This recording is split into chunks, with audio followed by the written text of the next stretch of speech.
ശ്രീ രാഹുൽ ഈശ്വർ നോക്കൂ, നമ്മൾ നേരത്തെ സംസാരിച്ചത് മാർഗനിർദ്ദേശങ്ങൾ ചോദ്യങ്ങൾ പോരാ, കേട്ടു. അല്ലെ സർക്കുലർ കൂടി വേണം സാറിന്റെ എന്നുള്ള ചോദ്യം കേട്ടിരുന്നു. ഉപഹർജിയാണ് രാഹുൽ. സാറിന്റെ ചോദ്യം കേട്ടിരുന്നു. മൂന്ന് കാര്യങ്ങൾ. ഒന്ന്, ദിലീപ് വിരോധികൾക്കോ ദിലീപ് അനുകൂലികൾക്കോ ഭേദമന്യേ അല്ലെങ്കിൽ അതിജീവിതയെ ഇതിനകത്ത് അനുകൂലിക്കുന്നതോ ദിലീപില്ല കേട്ടോ രാഹുലെ. എനിക്കറിയാം. ഞാൻ ഒരു പറഞ്ഞത് ഒരു അവർക്ക് സിൻഡ്രോം അതിജീവിതയെ വേണ്ട നമുക്ക്. അനുകൂലിക്കുന്നവർക്കോ സാർ പറഞ്ഞോട്ടെ സാർ, അതിജീവിതയെ അനുകൂലിക്കുന്നവർക്കോ എതിർക്കുന്നവർക്കോ ഒന്നോ ഭേദമന്യേ യോജിക്കാൻ കഴിയുന്ന ഒരു പോയിന്റാണ്. അതായത് ഡിജിറ്റൽ എവിഡൻസ്. ഡിജിറ്റൽ മേഖല ഒരു ഇവോൾവിംഗ് മേഖലയാണ്. കഴിഞ്ഞ 10 വർഷത്തിലാണ് ഡിജിറ്റൽ എവിഡൻസിന്റെ പ്രാധാന്യവും പ്രസക്തിയും ഒക്കെ വരുന്നത്. അതുകൊണ്ട് ഡിജിറ്റൽ എവിഡൻസിന്റെ കുറെ കൂടെ അപ് കീപ്പിനോ മെയിന്റനൻസിനോ പുതിയ സർക്കുലറോ പുതിയ മാർഗനിർദ്ദേശങ്ങളോ വരുന്നെങ്കിൽ അത് വളരെ സ്വാഗതാർഹമാണ്. എനിക്ക് തോന്നുന്നില്ല ഈ സ്പെക്ട്രത്തിൽ എവിടെ നിൽക്കുന്ന ആളാണെങ്കിലും, അനുകൂലിക്കുന്നവരോ എതിർക്കുന്നവരോ ആണെങ്കിലും, ആരും അതിനെ എതിർത്ത് പറയില്ല. വളരെ പോസിറ്റീവായ ഒരു സ്റ്റെപ്പാണ്. അതിന് മുഖ്യധാരാ മാധ്യമങ്ങൾക്കും നികേഷ് സാറിനടക്കം വളരെ ശക്തമായി ഈ പോയിന്റ് ഉയർത്തിയോണ്ട് അഭിനന്ദനങ്ങൾ, ബഹുമാനം. അത് വളരെ പോസിറ്റീവായ സ്റ്റെപ്പാണ്. രണ്ട്, വിയോജിപ്പിന്റെ 2 മേഖലകൾ മാത്രമാണ്. കേരള കൗമുദി പോലൊരു ഉത്തരവാദിത്തപ്പെട്ട പത്രം റിപ്പോർട്ട് ചെയ്തിരിക്കുന്നത് വളരെ ശ്രദ്ധിച്ച് കേൾക്കണം. 3 തവണ ആക്സസ് ചെയ്തതിൽ 1 തവണ മാത്രമാണ് ആക്സസ് ശരിയല്ലാത്തതെന്നും ഇല്ലീഗൽ എന്നുമാണ് ആ റിപ്പോർട്ടിൽ പറഞ്ഞിരിക്കുന്നതെന്നാണ്. അത് താജുദ്ദീൻ ആക്സസ് ചെയ്തതാണ്. ബാക്കി 2 തവണയും ഏതെങ്കിലും കോടതിയുമായി ബന്ധപ്പെട്ടാണ് ആക്സസ് ചെയ്തിട്ടുള്ളത്. ഇതിൽ താജുദ്ദീൻ ജൂലൈ 19 ആക്സസ് 2021 ആക്സസ് ചെയ്തത് മാത്രമാണ് ഇല്ലീഗൽ എന്നോ അൺഓതറൈസ്ഡ് എന്നോ നമ്മുടെ ന്യൂസ് മിനിറ്റിലെ ധന്യ ഇല്ലീഗൽ എന്നും ബാർ ആൻഡ് ബെഞ്ച് അൺഓതറൈസ്ഡ് എന്നും വിളിക്കുന്ന ആ പ്രക്രിയ യഥാർത്ഥത്തിൽ താജുദ്ദീൻ ജൂലൈ 19, 2021 മാത്രമാണ് ചെയ്തത്.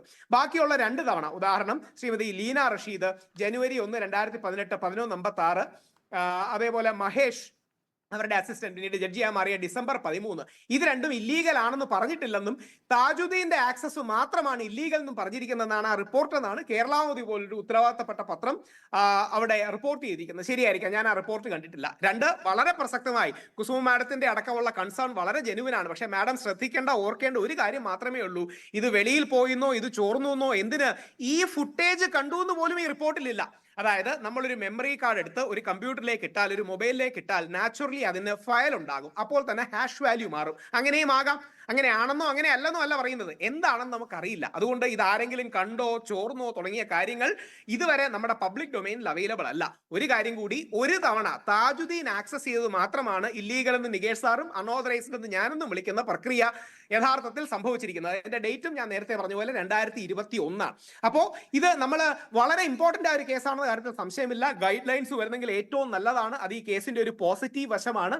പക്ഷേ നേരത്തെ പറഞ്ഞതുപോലെ ശ്രീ ദിലീപിനോടക്കമുള്ള അദ്ദേഹം കൊട്ടേഷൻ കൊടുത്തതാണെന്നൊക്കെയുള്ള നറേറ്റീവ് ഇതുവരെ തെളിയിക്കപ്പെടാത്തതാണ്. അത് തെറ്റാണെന്ന് വിശ്വസിക്കുകയും വാദിക്കുകയും ചെയ്യുന്ന ഒരു വ്യക്തിയാണ് ഞാൻ. പക്ഷേ ഡിജിറ്റൽ എവിഡൻസിന്റെ അപ്കീപ്പ് നന്നായി വരുന്നെങ്കിൽ വളരെ സ്വാഗതാർഹം. ഒറ്റ കാര്യം കേൾക്കുന്നവരും ഓർക്കുക, ജൂലൈ 19, 2021 താജുദ്ദീന്റെ ആക്ഷൻ മാത്രമാണ് ശരിയല്ലാത്തതെന്നാണ് ആ റിപ്പോർട്ടിൽ പോലും എഴുതിയിരിക്കുന്നത്. അതുകൊണ്ട് കാർഡ് അടച്ച് നമുക്ക് കോടതികളെ അപകീർത്തിപ്പെടുത്താനാകുമോ, കോടതിയുടെ വില താത്തിക്കെട്ടാനാകുമോ, കോടതികളെ ടു മേക്ക് സ്കാൻഡലസ് റിമാർക്ക് ആകുമോ എന്ന കാര്യത്തിൽ സംശയമുണ്ട്. ഒരു വരി കൂടെ പറഞ്ഞ് അവസാനിപ്പിക്കാം.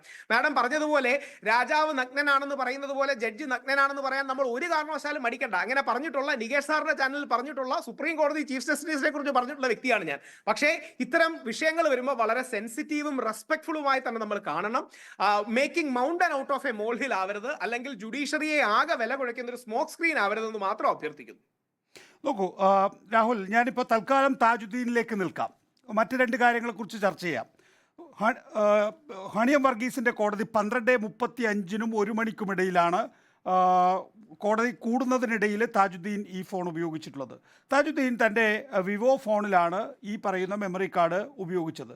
Thajudheen deposed that he lost his Vivo phone by February 2022 while in a journey from Thrissur to Ernakulam എന്നാണ് വാർത്ത.